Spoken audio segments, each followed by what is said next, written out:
नमस्कार, हमारे चैनल में आपका स्वागत है। मैं हूं रामचंद्र मौर्य। साथियों, अयोध्या में भव्य राम मंदिर बन करके तैयार हो गया है और उसका उद्घाटन, मूर्तियों में प्राण प्रतिष्ठा 22 जनवरी को होने वाली है। 3 हफ्ते रह गए हैं प्राण प्रतिष्ठा उद्घाटन होने के लिए, लेकिन अभी से अयोध्या में सियासी इवेंट देखा जा सकता है। प्रधानमंत्री नरेंद्र मोदी ने आज अयोध्या में रेलवे स्टेशन अयोध्या धाम का उद्घाटन किया, वाल्मीकि एयरपोर्ट का उद्घाटन किया और तमाम सड़कों का उद्घाटन किया। अयोध्या दुल्हन की तरह सजी हुई है और अब इंतजार है 3 हफ्ते बीतने का, 22 जनवरी आने का। साथियों, भारत के इतिहास में, या यूं कहें कि आज़ादी के बाद धर्म का वितंडावाद इतना बड़ा कभी नहीं हुआ है। 6 दिसंबर 1992 को बाबरी मस्जिद का विध्वंस किया गया। उसके बाद भारतीय जनता पार्टी राम मंदिर बनाने के मुद्दे को लेकर के कई चुनाव लड़ी और जीती। 1984 के लोकसभा चुनाव में उसे सिर्फ 2 सीट मिली थी, लेकिन 2014 में उसे 282 सीट मिली भारतीय जनता पार्टी अकेले को, और यह आंकड़ा 2019 में बढ़कर के 303 तक पहुंच गया। जाहिर है कि राम मंदिर के वादे और धार्मिक ध्रुवीकरण का फायदा शुरू से भारतीय जनता पार्टी को मिलता रहा है। 80 के दशक में, 90 के दशक में भारतीय जनता पार्टी को एक अछूत पार्टी के रूप में चिन्हित किया गया था और कोई भी बड़ा नेता, सियासी कद का नेता भारतीय जनता पार्टी में आने को तैयार नहीं था। लेकिन उसके बाद इसका सांप्रदायिक जुनून बढ़ता ही गया और 2014 में प्रधानमंत्री नरेंद्र मोदी ने राम मंदिर के अलावा और तरह तरह के सब्जबाग दिखाए और जीत हासिल की। उसी जीत को बरकरार रखने के लिए और राम मंदिर मुद्दे को और ज़्यादा ताकत देने के लिए इस तरह के इवेंट आयोजित किए जा रहे हैं। और इस इवेंट में प्रधानमंत्री नरेंद्र मोदी की अहमियत सबसे ज़्यादा है। संवैधानिक पदों पर बैठे अन्य लोगों, चाहे वो राष्ट्रपति ही क्यों न हो, उपराष्ट्रपति ही क्यों न हो, उन्हें इस इवेंट में नहीं बुलाया जा रहा है। मुख्यमंत्री, राज्यपाल, उप मुख्यमंत्री, या यूं कहें कि न्यायपालिका के प्रमुख, चीफ जस्टिस ऑफ इंडिया, तमाम संवैधानिक पदों पर बैठे लोगों को नज़रअंदाज किया गया है। प्रधानमंत्री नरेंद्र मोदी सिर्फ अपने ऊपर फोकस चाहते हैं। पूर्व राष्ट्रपति रामनाथ कोविंद तक को नहीं बुलाया गया है। इसकी वजह हो सकती है कि वो दलित हैं, और कोई दलित, कोई आदिवासी राष्ट्रपति तो बन सकता है, लेकिन राजनीतिक इवेंट, सियासी इवेंट, धार्मिक इवेंट में वह शामिल होने लायक नहीं है, क्योंकि वह नीच है, दलित है, आदिवासी है, शूद्र है। तो प्रधानमंत्री नरेंद्र मोदी खुद ओबीसी अपने को कहते हैं और 2006 में गुजरात में ओबीसी की लिस्ट में मोदी सबकास्ट को डलवाया। उसके बाद से प्रधानमंत्री नरेंद्र मोदी, आज के प्रधानमंत्री, उस समय मुख्यमंत्री थे, मुख्यमंत्री नरेंद्र मोदी 2006 के पहले सवर्ण थे और जब नाम ओबीसी की लिस्ट में आ गया तब वे ओबीसी हो गए। तो ओबीसी भी शूद्र में आता है। ओबीसी, एससी, एसटी तीनों कैटेगरी शूद्र में आती है और अल्पसंख्यक को तो हिंदू धर्म में म्लेच्छ कहा गया है, म्लेच्छ। तो शूद्र और म्लेच्छ कैसे आ सकते हैं इतने बड़े धार्मिक इवेंट में, राम मंदिर के उद्घाटन में, मंदिर की मूर्तियों की प्रतिष्ठा में। लेकिन सबसे बड़े शूद्र जो अपने को कहते हैं नरेंद्र मोदी, उनके ऊपर शूद्रता लागू नहीं होती है, उनके ऊपर नीचता लागू नहीं होती है। क्यों? क्योंकि वो प्रधानमंत्री हैं भारत गणतंत्र के।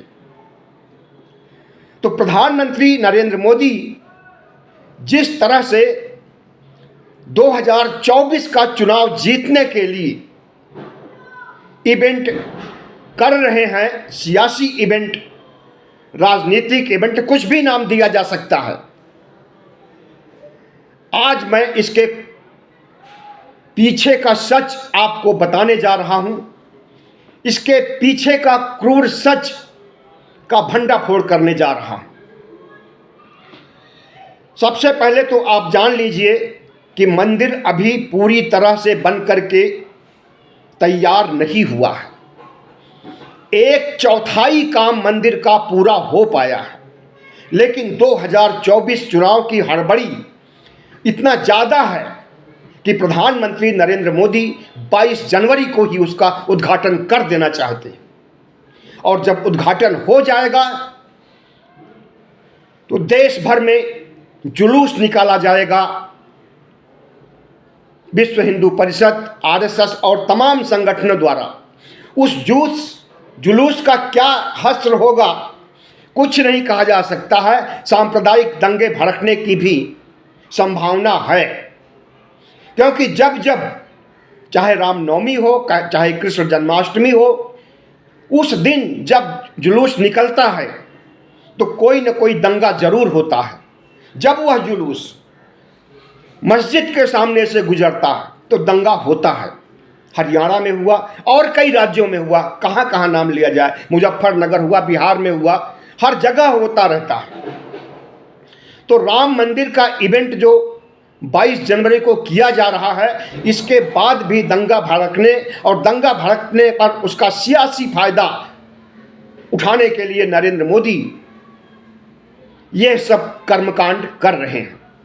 80-20 का खेला शुरू हो जाएगा और उस 80-20 के खेला में मुसलमान 20% वोट नहीं देंगे और हिंदू एक मुश्त वोट देंगे 60%, 70%। और आपको पता ही है कि इस देश में हिंदुओं की संख्या 80 करोड़ से ज़्यादा मानी जाती है। हालांकि जिसको हिंदू कहते हैं, ओबीसी, एससी, एसटी, ये हिंदू नहीं है। संविधान में डॉक्टर भीमराव अंबेडकर ने इन्हें मूल निवासी के रूप में चिन्हित किया है, हिंदू के रूप में नहीं।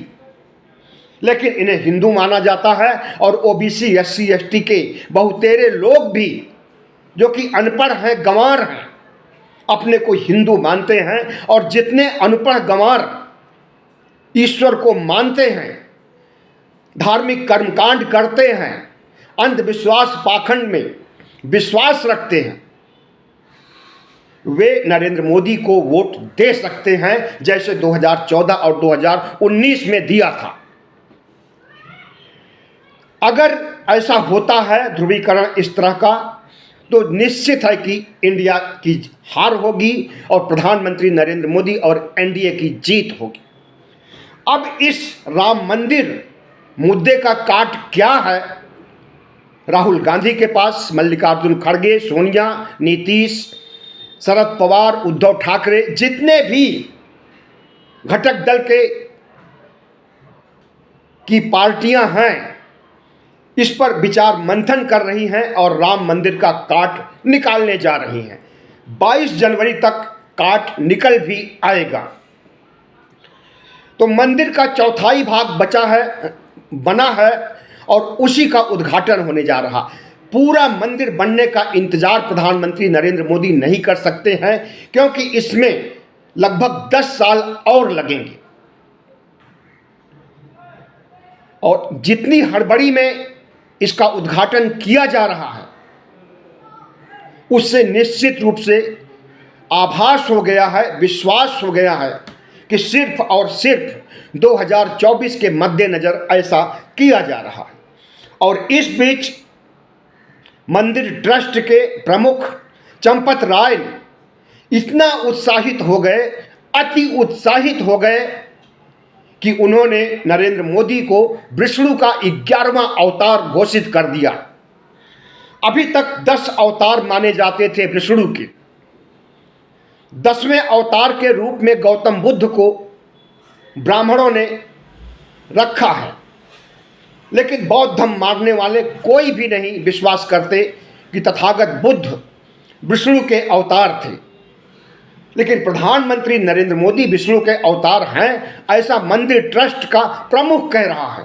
आरएसएस का आदमी है चंपत राय, मतलब आरएसएस कह रहा है कि प्रधानमंत्री नरेंद्र मोदी विष्णु के अवतार हैं, साक्षात विष्णु है। हमारा कहना है कि राम के बगल में नरेंद्र मोदी का भी आदमकद फोटो या मूर्ति होनी चाहिए, क्योंकि विष्णु के अवतार राम भी हैं, विष्णु के अवतार कृष्ण भी हैं, विष्णु के अवतार कल्की भी हैं, विष्णु के अवतार बाराह भी हैं जो कि सुअर थे।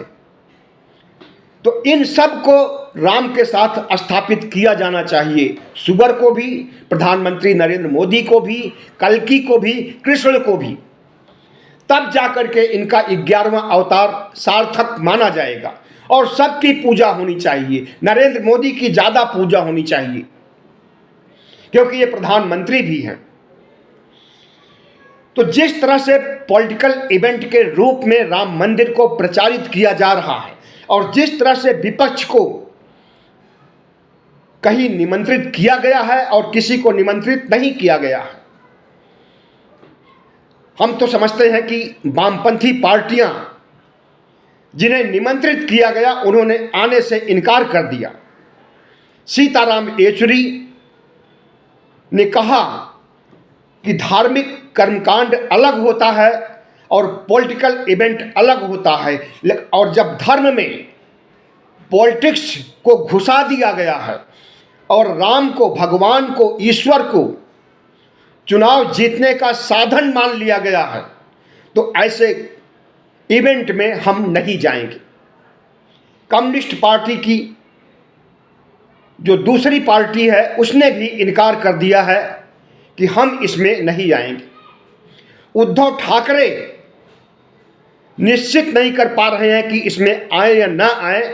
कभी कहते हैं कि जाएंगे, कभी कहते हैं नहीं जाएंगे। उद्धव ठाकरे शिवसेना प्रमुख हैं और प्रचंड हिंदुत्व के पुरोधा हैं, योगी की तरह। वो अगर नहीं जाएंगे तो उनका हिंदुत्व अधूरा रह जाएगा। ऐसे में देखना है कि कांग्रेस पार्टी के प्रमुख, सिर्फ 2 लोगों को दिया गया है निमंत्रण पत्र, कांग्रेस अध्यक्ष मल्लिकार्जुन खड़गे को और सोनिया गांधी को। लेकिन ये दोनों लोग जाएंगे या नहीं जाएंगे, ऊहापोह की स्थिति में कांग्रेस है। जा भी सकते हैं, नहीं भी जा सकते हैं। ज़्यादा उम्मीद है कि जाएंगे। तो इस राजनीतिक स्टंट में धर्म को बेइज्जत किया जा रहा है, धर्म का अपमान किया जा रहा है, आस्था को मटिया मेट किया जा रहा है। पहली बात तो कोई ईश्वर भगवान विष्णु होता ही नहीं है, ऐसा हमारे कई महापुरुषों ने हमें बताया है। चारवाक से लेकर के बाबा साहब डॉक्टर भीमराव अंबेडकर तक, पेरियार, फूले, कबीर, संत रैदास, तमाम ऐसे महापुरुष हैं जिन्होंने कि राम के अस्तित्व पर, ईश्वर के अस्तित्व पर प्रश्न चिन्ह उठाया। और कांग्रेस पार्टी ने भी 2007 में सुप्रीम कोर्ट में हलफनामा देकर के कहा कि राम कोई काल्पनिक चरित्र है, राम मिथक है, राम का इतिहास से कोई लेना देना नहीं है, राम का अस्तित्व नहीं है, मनगढ़ंत कल्पना है। तो जाहिर है कि डॉक्टर भीमराव अंबेडकर से लेकर के चारवाक तक ने और फिर कांग्रेस तक ने जो बात कही है, हमें उस पर अमल करना चाहिए और किसी धर्म विशेष की आलोचना नहीं करनी चाहिए, बचना चाहिए, क्योंकि धर्म आस्था का, भावना का विषय होता है और किसी की भावना को दुखाना गलत है। लेकिन जो फैक्ट है उसे भी नहीं छोड़ना चाहिए। अब इस फैक्ट के तहत अंबेडकरवादी कोई भी नहीं जाएगा अयोध्या, न तो 22 जनवरी को और न किसी जनवरी को। 22 जनवरी के बाद भी, 2024 के बाद भी, 25 के बाद भी कोई भी अंबेडकरवादी और दलित आंदोलन से जुड़ा हुआ व्यक्ति नहीं जाएगा, क्योंकि वे बाबा साहब डॉक्टर भीमराव अंबेडकर के फॉलोअर हैं। बाबा साहब डॉक्टर भीमराव अंबेडकर ने जो संदेश दिया है 22 प्रतिज्ञाओं के तहत, उसमें ईश्वर का कोई अस्तित्व नहीं है। ईश्वर के अस्तित्व को बड़ी शालीनता पूर्वक नकारा गया है, गाली गलौज नहीं है, कड़े शब्द भी नहीं है, लेकिन ईश्वर के अस्तित्व को नकारा गया है। तो इस देश के ओबीसी, एससी, एसटी को चाहिए कि वे बाबा साहब के संदेश को अमल में लाएं, 22 प्रतिज्ञाएं लेकर के धम्म दीक्षा लें और इस हिंदू धर्म के अंधविश्वास, पाखंड, अवतारवाद और काल्पनिक देवी देवताओं की महिमा से बचें। आज भारत में 2 धाराएं चल रही हैं। एक शुद्ध मनुवादी धारा है और दूसरी विशुद्ध अंबेडकरवादी धारा है।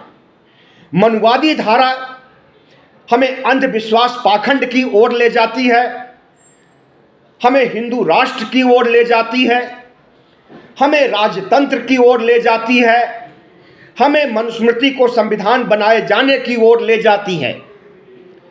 और अंबेडकरवादी विचारधारा, बुद्धिस्ट विचारधारा हमें विज्ञानवाद की ओर ले जाती है, भारत को विकसित राष्ट्र बनाने की ओर ले जाती है, अंधविश्वास, पाखंड से दूर ले जाती है, तार्किकता की ओर ले जाती है और इस देश को धर्मनिरपेक्ष राष्ट्र बनाए रखने, संविधान का राज बनाए रखने, लोकतंत्र को कायम रखने की ओर ले जाती है।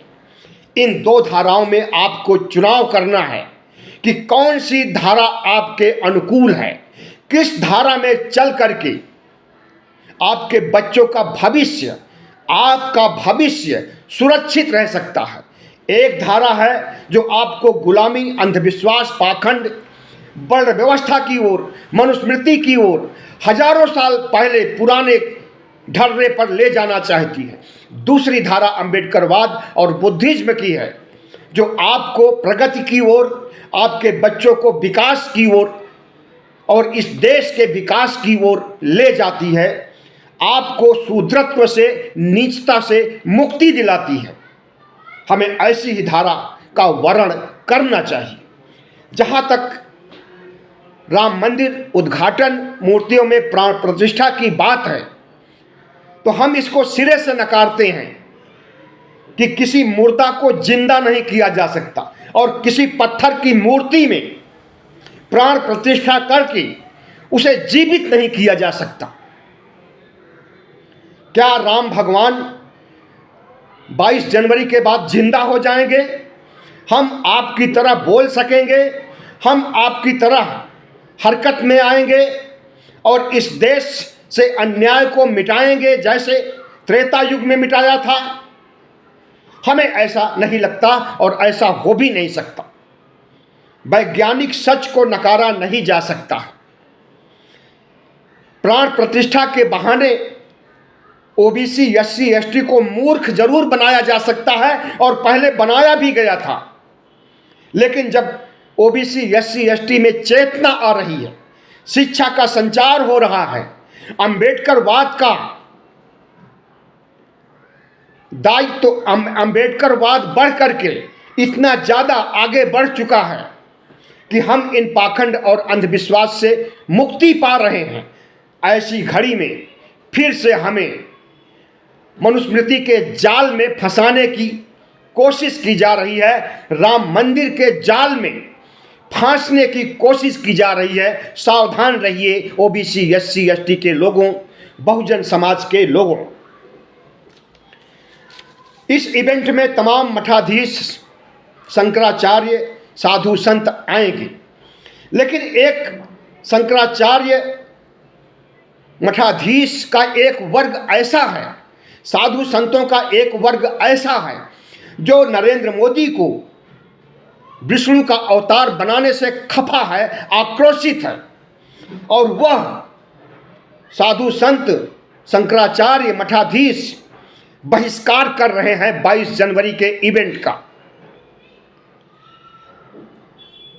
आस्था के साथ खिलवाड़ की बात कर रहे हैं और प्रधानमंत्री नरेंद्र मोदी आरएसएस को, चंपत राय को भद्दी भद्दी गालियां दे रहे हैं। राम मंदिर के उद्घाटन में नरेंद्र मोदी उद्घाटन करेंगे। नरेंद्र मोदी, सर्वशक्तिमान प्रधानमंत्री नरेंद्र मोदी प्राण प्रतिष्ठा करेंगे और इसके लिए, इस तरह के यज्ञ अनुष्ठान के लिए पति पत्नी का होना जरूरी होता है। लेकिन प्रधानमंत्री नरेंद्र मोदी वर्षों पहले पत्नी को तिरस्कृत कर चुके हैं, उसे तलाक भी नहीं दिए हैं। परित्यक्ता के रूप में यशोदाबेन आज भी बड़नगर में अध्यापकी से मुक्ति पा चुकी हैं, रिटायर्ड हो चुकी हैं और कैसे अपना जीवन यापन कर रही हैं, पेंशन पर कर रही हैं, 14,000 रुपए पेंशन पर। क्या प्रधानमंत्री नरेंद्र मोदी यशोदाबेन को ला करके उनके साथ पति पत्नी के रूप में प्राण प्रतिष्ठा की तरह यजमान की भूमिका निभाएंगे? कतई नहीं निभाएंगे। और इसी बात से साधु संत, शंकराचार्य, मठाधीश खफा हैं प्रधानमंत्री नरेंद्र मोदी से। राष्ट्रपति, उपराष्ट्रपति और दूसरे संवैधानिक पदों पर बैठे लोगों को नहीं बुलाया जा रहा है, इसलिए संवैधानिक पदों पर बैठे लोग भी खफा हैं प्रधानमंत्री नरेंद्र मोदी से, आरएसएस से, चंपत राय से। राम का नाम लेकर के, राम की प्राण प्रतिष्ठा करके, एक बात और, अगर पहली बात तो राम थे ही नहीं, थोड़ी देर के लिए मान लीजिए कि राम थे, तो उन्होंने जो कर्म किया, जो कुकर्म किया, जो अच्छा काम किया, जो अपराध किया, उसमें उन्हें लगा कि अपराध उनसे ज़्यादा हो गया है और जिसे ज़्यादा अपराध किया है उसी को हमारे ब्राह्मणों ने भगवान बना दिया, ईश्वर बना दिया, विष्णु का अवतार बना दिया। राम को जब पश्चाताप हुआ कि अपराध ज़्यादा हुआ है, उन्होंने शंभूक को मारा है, उन्होंने सीता के साथ अन्याय किया है, गर्भवती सीता को घर से बाहर किया है, जंगल में भेज दिया है जहां वाल्मीकि की शरण में सीता रही है, और भी तमाम तरह के झूठ भी बोला है राम ने। और हिंदू धर्म में सबसे बड़ा पाप अगर कुछ होता है तो मिथ्याभाषी होना होता है। झूठ बोलना सबसे बड़ा पाप होता है। राम मिथ्याभाषी थे, इसके सबूत एक नहीं अनेक हैं। सुपर्णखा जब चित्रकूट में उन्हें मिलती है और शादी का प्रस्ताव रखती है तो राम कहते हैं, सीतहि चितई कही पुनि बाता, अहाय कुमार मोर लघु भ्राता। लक्ष्मण की तरफ इशारा कर दिया, कहा कि जा करके उनसे शादी करो, वो कुंवारे हैं। लेकिन सच्चाई यह है कि जब राम की शादी हुई थी अयोध्या में, जनकपुर में, तो उसी समय 3 अन्य भाइयों की भी शादी हुई थी। राम की शादी सीता से हुई थी, लक्ष्मण की शादी उर्मिला से हुई थी, भरत की शादी मांडवी से हुई थी और शत्रुघ्न की शादी सुतकीर्ति से हुई थी। तो क्यों झूठ बोला? यह तो एक झूठ है, 1000 झूठ हैं उनके।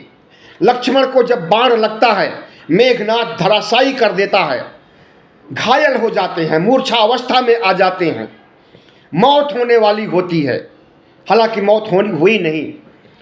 तो उस समय क्या कहते हैं राम, निज जननी के एक कुमारा, तास तात सोई प्राण अधारा। निज जननी यानी सुमित्रा के सिर्फ एक लड़का था, एक बच्चा था, और वो भी आज मौत की ओर जा रहा है। गलत, झूठ। सुमित्रा के 2 पुत्र थे, लक्ष्मण भी थे, शत्रुघ्न भी थे। इस तरह के बहुत से झूठ हैं। कितने झूठ हम गिनाएं आपको? वीडियो बढ़ता जा रहा है, 24 मिनट हो गया है, नहीं तो हम बताते। कुल मिलाकर के हम यही कहना चाहते हैं कि 2024 जीतने के लिए जो इवेंट प्रधानमंत्री नरेंद्र मोदी खड़ा कर रहे हैं, इसके झांसे में नहीं आना चाहिए ओबीसी SC ST को, इसके झांसे में नहीं आना चाहिए 95 करोड़ मतदाताओं को। क्योंकि आस्था को धर्म में मिला करके जिस तरह से परोसना चाहते हैं नरेंद्र मोदी, वो संविधान के खिलाफ है। बहुत बहुत धन्यवाद। हमारे चैनल को सब्सक्राइब कीजिएगा, लाइक कीजिएगा और शेयर कीजिएगा।